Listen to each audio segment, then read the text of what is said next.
on Spearfish. I'm driving through at double time speed because I'm going to show you Spearfish Canyon. Now, Spearfish benefits from a couple of things. One is the fact that it's in the Black Hills of South Dakota. Another thing that it benefits from is this is a big tourist area, which kind of goes with the Black Hills thing. One of the others it benefits from is there's a college nearby. Now that main street you saw there was very attractive, very well kept, because that's one of the nice things about a tourist town, is they do want to look good for tourists. Now when you live in a town like I do, not that I live in an ugly town, but I'll tell you my first impression of this town when I first visited it, how long has it been? 14 years ago? Something like that. I said, ew, I'd never want to live in this town. And here I am. Been here, this is 10 years I've lived here now. My town just does not give a good first impression because it's not a tourist town. So that's what I want to talk about, is living in a tourist area. Now, I have never actually lived in a tourist town. I've lived in a town that was next to a tourist town and appealed to a certain market. The town I lived in was very appealed to hunters. So that's a different market than the tourists who come to see a beautiful small town. But so my small town was small. Was not ugly. I mean, I look at pictures of it now and I think, well, that's pretty. I wish there was something like that around here. But it wasn't like a neighboring town, which was heavily marketed toward the tourist industry. That town has gas lights on Main Street and all that crazy stuff. So that's one of the things you get when you live in a tourist area, is you get that more attention paid to aesthetics. Now, on the other hand, here's what else you get. You get a lot of people from outside of town. You get decisions being made for reasons that may not benefit the locals as much as they do the tourists. You also get people wanting to move there because it's a scenic area, not because necessarily they like the town. They may move there because they want to because it's pretty. They're not thinking, oh, I don't culturally really fit in here. And, I say that as somebody who doesn't necessarily culturally fit in with where I live either in some ways.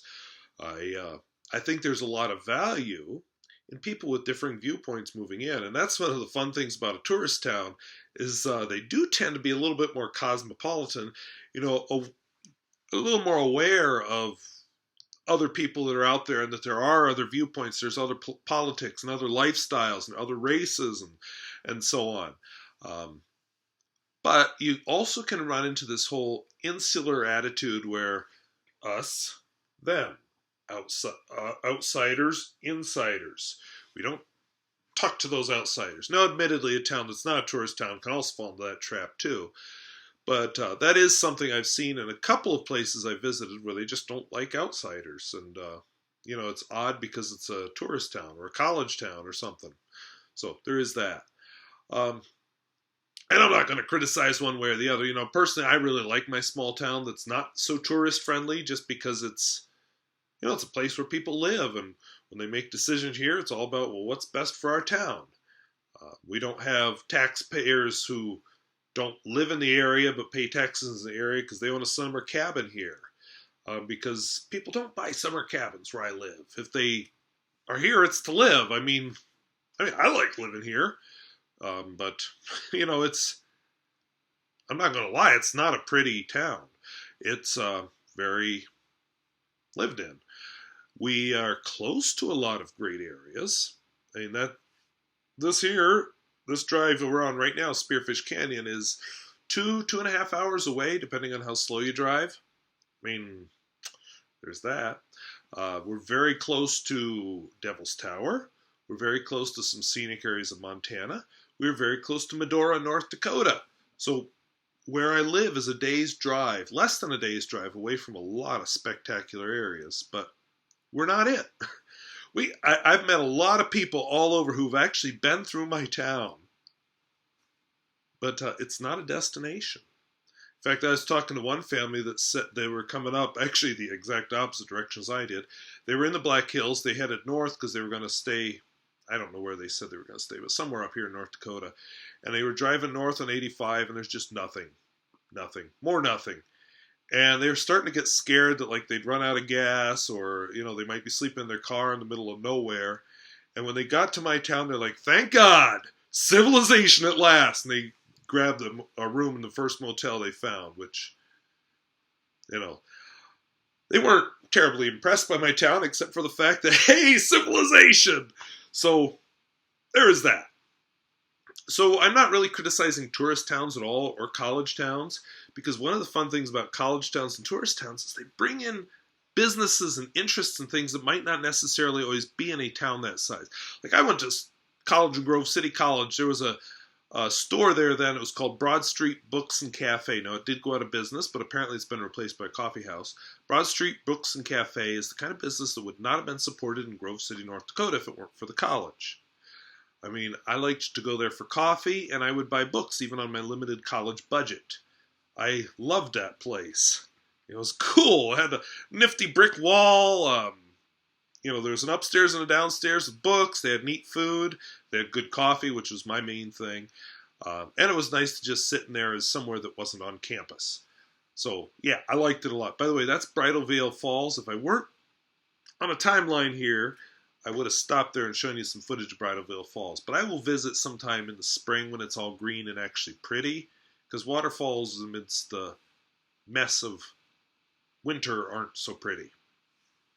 Okay, so Spearfish Canyon is very touristy. You get a lot of traffic in tourist areas where maybe the population wouldn't suggest you'd get that kind of traffic, and I hate traffic. I live in small town North Dakota, partly because I hate traffic. I don't deal well with lots of people around me. I mean, one of the last things you'll see in this whole series of videos is me pulling into the Rushmore Mall parking lot in Rapid City. And I was so freaked out by the place because there was just so much going on and so much I gotta leave. And I was worried about the weather, so yeah. And I don't like mall shopping anyway, so there's that too. But, you have a tourist area, you get a lot of people coming through, a lot of traffic, and sometimes you have to build things up in a way you don't have to for the actual native population. Well, they also add to the economy. I mean, this building up is happening because of that. So, it's a horse apiece, I guess. I'm not going to come down on one side or the other in this video, actually. How's that for fence straddling? What I'm going to mention here, though, with Spearfish Canyon is some of what I like and don't like about it. I love the scenery, and I love the way my dash cam, I was complaining in the last video about how it just kind of compresses everything and doesn't look as big as it is, but you know what?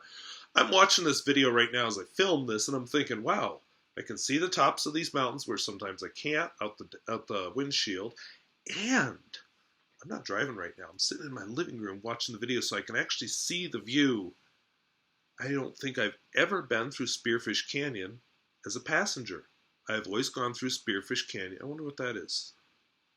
I've always been through Spearfish Canyon as the driver, and when you're driving in Spearfish Canyon, you can't look around and stuff. You have to pay attention. So that's kind of cool. I am enjoying this. The snow on the ground, they had a lot of snow like the day before I came and then it melted. There was snow forecast like 0.2 of an inch, so about that much. And that's really not what happened. I had a very interesting day the next day. In fact, you're going to see that part of the next day here. Because I spent the night at the Spearfish Canyon Lodge. Then I headed on through the rest of Spearfish Canyon. And by the way, Spearfish Canyon Lodge is right near Rough Lock Falls, which are really pretty also. And something I had planned to get up early and go... you can hike up to it, but of course with the snow that wasn't feasible. But there's also a drive you can take that gets you near it, and then you can kind of walk down into it. So I was going to do that just because of the snow, and the hiking would be horrible. But, as you'll see, life got a little bit more interesting than I'd planned. And I think I'm going to close this video talking a little bit about people who don't understand the area, like how to drive on snow. So, but here, the road is great, of course. There's snow, but it's not on the road. And there's no freezing on the road. It's just awesome.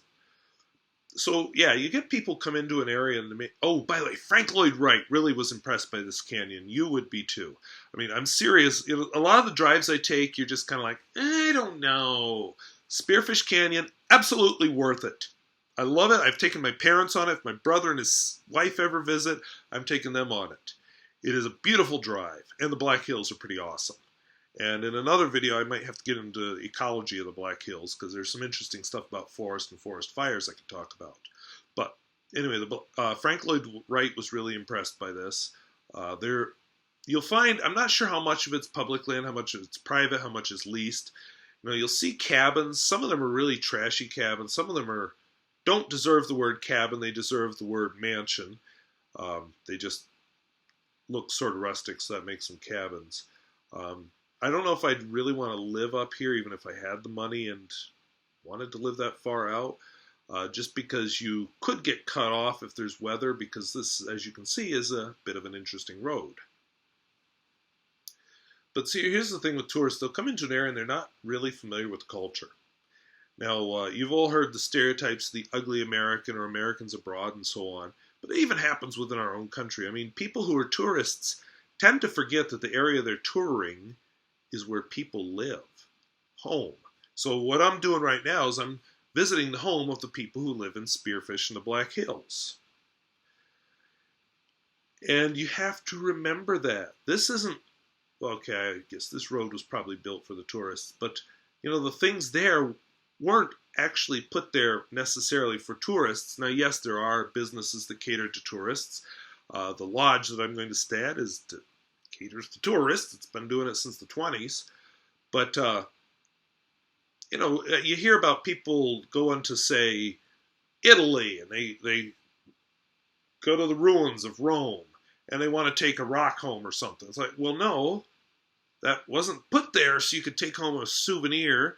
That was actually built by the Romans for the sake of the Roman Empire, which no longer exists. So, yeah, for your cheap little memory, you're ruining it for everybody else, including the people who live there. People who...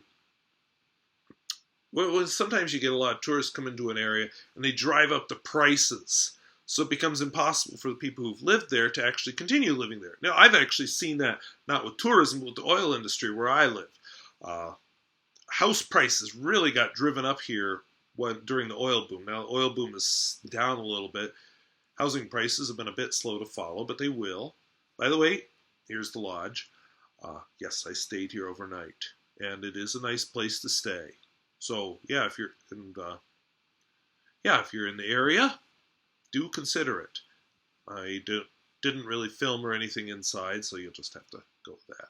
But when you get these new people move in, then they drive up the house prices, and then the people who live there can't afford to live there anymore, even if they've lived there their whole lives. I mean, there were horror stories of all kinds about people in Williston, North Dakota, who got driven out of their homes just because they couldn't pay the prices and the taxes and so on, or the rents got... See, that was night. This is what I woke up to the next morning. Lovely. And you can't really tell in the video, but the windshield wipers shredded almost instantly. So apparently they were old, and as little as I drive my car, I haven't driven it in rain in like forever. So, yeah. And that was after I swept the snow off that was all over the windshield. So, at this point I'm like, well, shoot, what am I going to do now? Where do I get wipers out here in the middle of nowhere? Well, yeah, it's kind of difficult. So that made the rest of this trip a little bit less fun until I finally got some wiper blades to replace them. But anyway, tourists can drive up the prices. I get in Williston, North Dakota. Now, again, they're not tourists, but it's kind of an analogous situation. You got a lot of high-paid outsiders, or maybe even their housing is paid for by their company. Ooh! You go from paying like $400 a month rent to all of a sudden it's $2,000 a month, and you're like, well, darn. And I'll be honest, $2,000 a month rent, I couldn't pay for it. Not on what I make. Now, luckily, I kind of saw it coming, so I bought this house. I will admit this house was overpriced for what I got, but it wasn't too overpriced, and it was within the range I could actually pay for. And so I was insulated from it, but there are new teachers here paying almost $1,000 a month rent.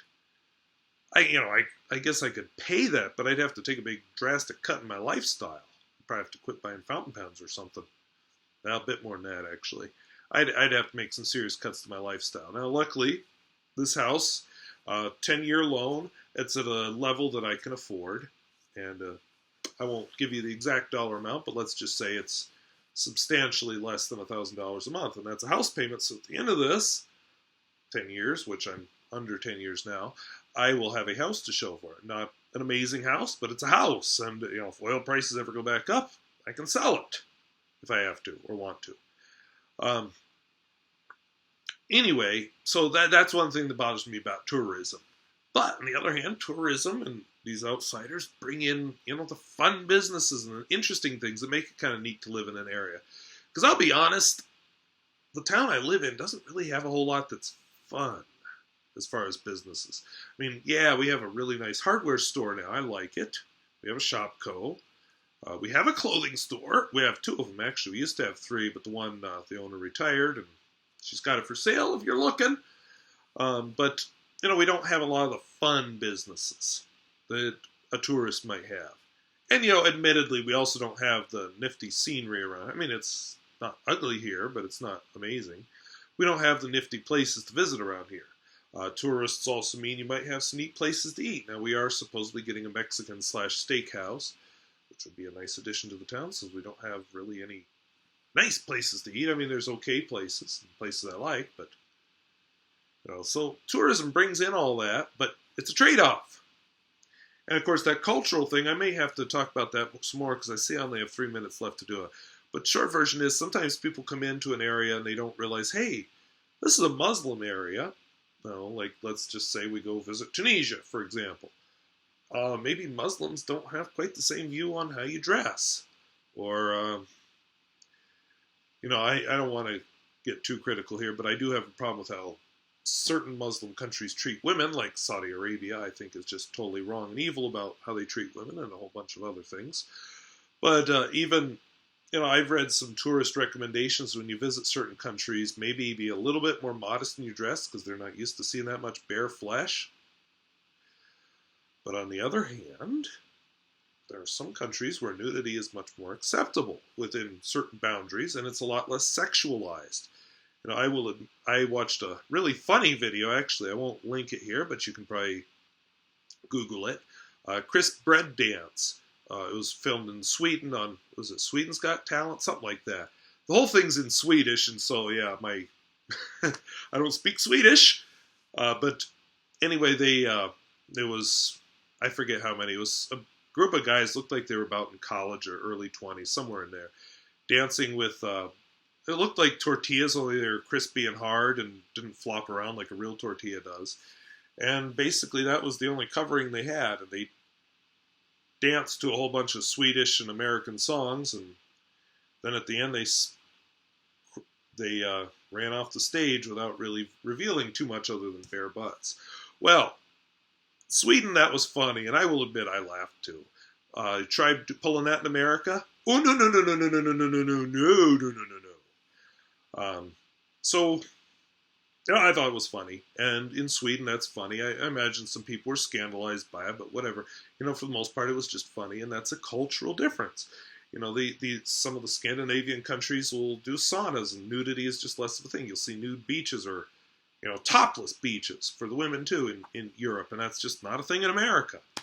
So, you have to be aware of the culture and realize that, hey, they are a different culture. They don't see things the way we do. Don't go visit the South and expect to see lots of businesses open on a Sunday because you know what? A lot of people in the South are very Christian conservative people who view the Sunday as the Sabbath. All right, we're coming up at the end of Spearfish Canyon here. I hope you enjoyed it, and I really hope you visited, even as a tourist. And I probably rambled a bit, but whatever. I will see you later.